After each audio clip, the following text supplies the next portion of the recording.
Hola, buenos días, soy Nico.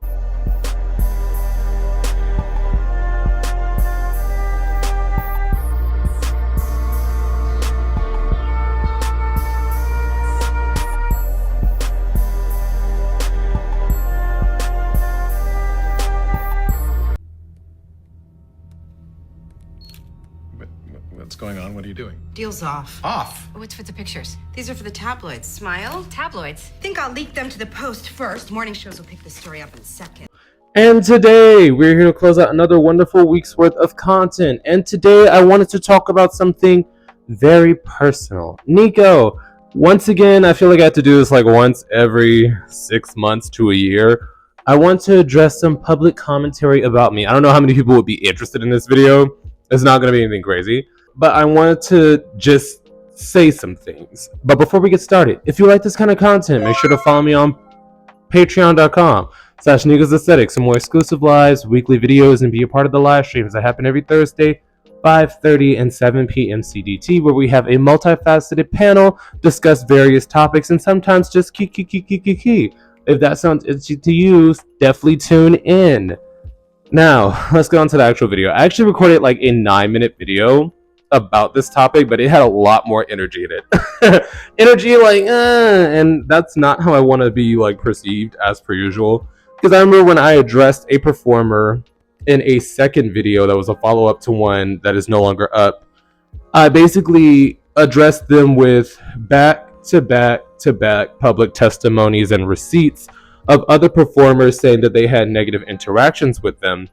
And people told me, oh my God, I can't believe you're so energetic about this. I can't believe you have the nerve to be passionate about addressing someone being fat phobic while also using the body positivity movement as a monetary gain, etc., etc. How dare you address people talking negatively about you? And I just want to say, when it comes to like my actions, as I say all the time, you have the opportunity to critique me, as I critique other people just giving helpful suggestions as to why you're getting whacked online.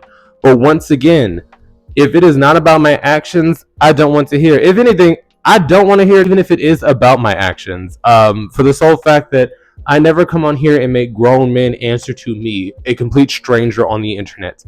I talk about what people willingly put online. Now, from there, as you all know, I've been off of social media for like a week. I only really log on to Instagram every now and then to like update business deals, like brand collaborations that I have to post.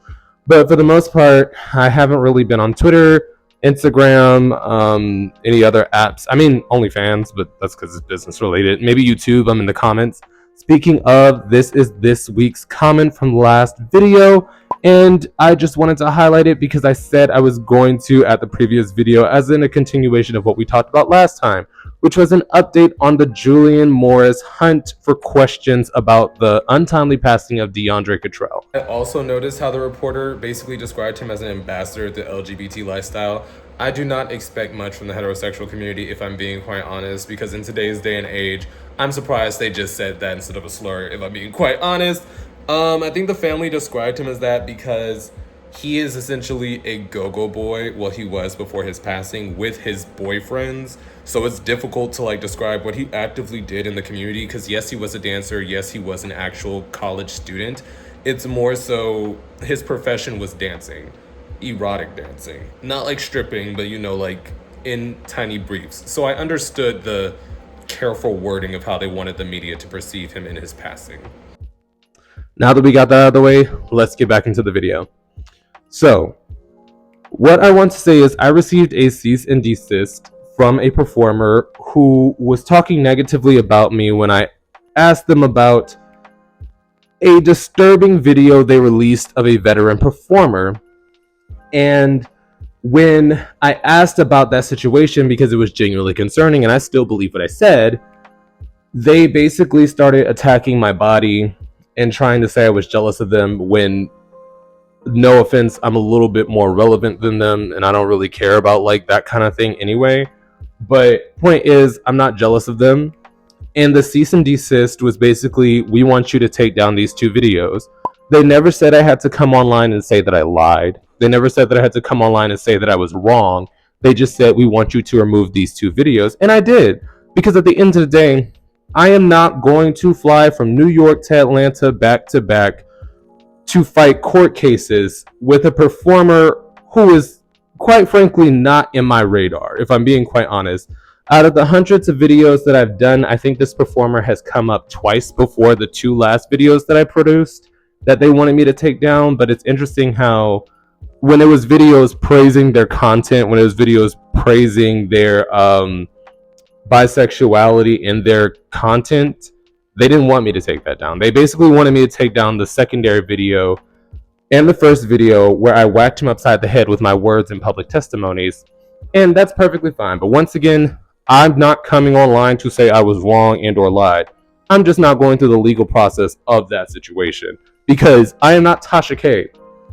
Send me a cease and desist, girl. I don't care that much, if I'm being quite honest. So since I've been gone, someone sent me a screenshot of like a movement on Facebook. Personally, I've not used Facebook since like 2016. So I was interested. What are they saying about me? And essentially it was saying that I come online to tear down Black content creators and I am terrible for the community. I want you guys to know I come online and warn you about internet safety, about the dangers of apps, about sexual health, sexual liberation, and also getting tested and getting on preventatives if you're having unprotected sex.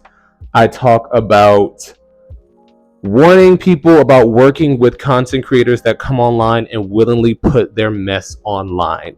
And that's where I want the focus of that to happen, because I've talked about white performers, I've talked about Latino performers, I've talked about Black performers, but people are saying I'm actively tearing down Black content creators when I talk about the content you willingly put online.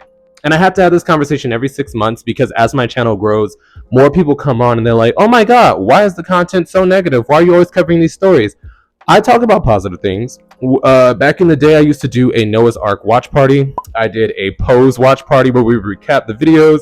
I did movie reviews of The Skinny. I've done movie reviews of adult cinematography with my Nico Vintage Highlight series, which if you missed the last episode, it got age restricted because I was going through content creator burnout. So something that wasn't supposed to be in the video got left in the video. Point is, that's up and I'll link it right here if you want to check it out. But I have a variety of content, but if you only tune into the negative, messy tea, that's what you're going to get. It's kind of like an audience sitting down in front of a TV show willingly and going, oh my God, I can't believe the context of this TV show. You knew what you were logging into. My titles are not clickbait. I'm very direct with what I'm talking about. So if you don't like negative stories, you do not have to tune in for them. You know what I mean? So in this particular situation, all the performers that I talk about, for the most part, have a direct line of contact with me. Nico, I've talked with Ray Potts. I'm not going to post the DMs because I'm not messy with that.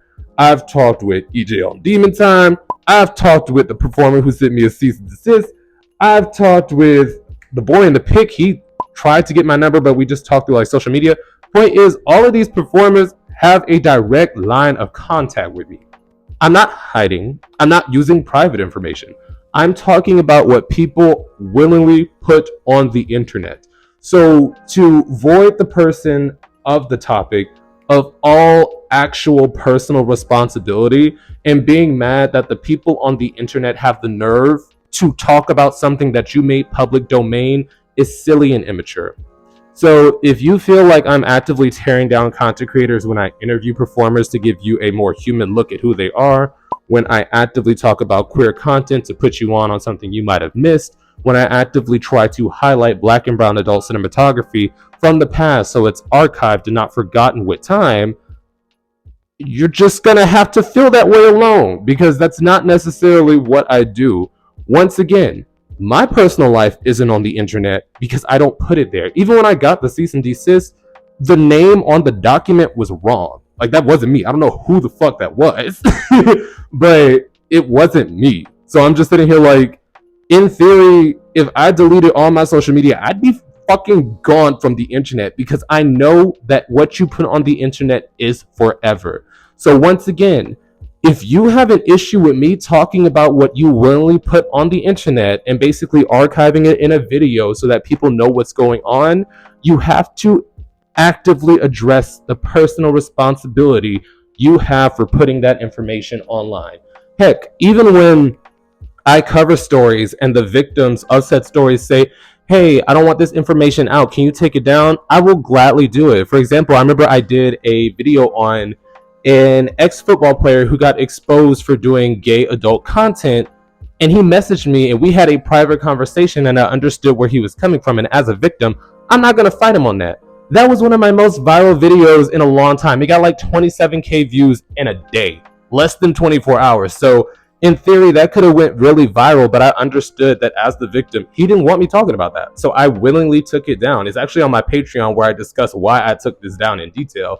But I have no reason to come online and bash people. That's why when I do videos, you never see me randomly come online and attack a stranger for no reason. So once again, if you rock with me, you rock with me. But this is my public apology. I'm not apologizing for shit. Because once again, if you put it online, you want people to talk about it, you can't be upset with how people perceive the information you put online. Hell, even situations like the Moonji Leo situation where he beat on his boyfriend Keanu, he had a direct line of contact with me. He DM'd me and threatened me, but he DM'd me.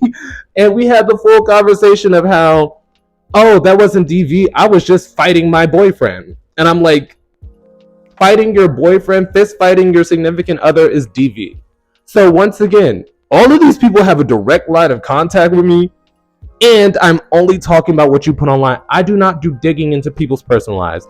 Even with the cease and desist situation where the people came forward and made public testimonies, they willingly did that after I did a video addressing the main scenario. So once again, I'm not apologizing for anything. I'm not even coming online to say I was wrong. I'm coming online to express that they simply wanted me to retract the videos, and that's what I did.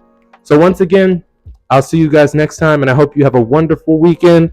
But I'm not on social media right now, so I'm not seeing whatever people are saying about me. This is more so me addressing what people have told me is happening, like the conversation around me. So I guess I'll see you guys next time, and I hope this addresses it all. I don't know. Boop. And now for a brief yet sincere shout out to this week's Third Eye Tier subscribers, Arian J and Oakland G. Your continued support is greatly appreciated, and thank you once again to everyone who supports the channel. And this week's live stream discussion will be another virtual hangout because I feel we need another little key. Oh my god. August 1st. Oh, the year is flying by. Sorry. If that sounds interesting to you, definitely tune in.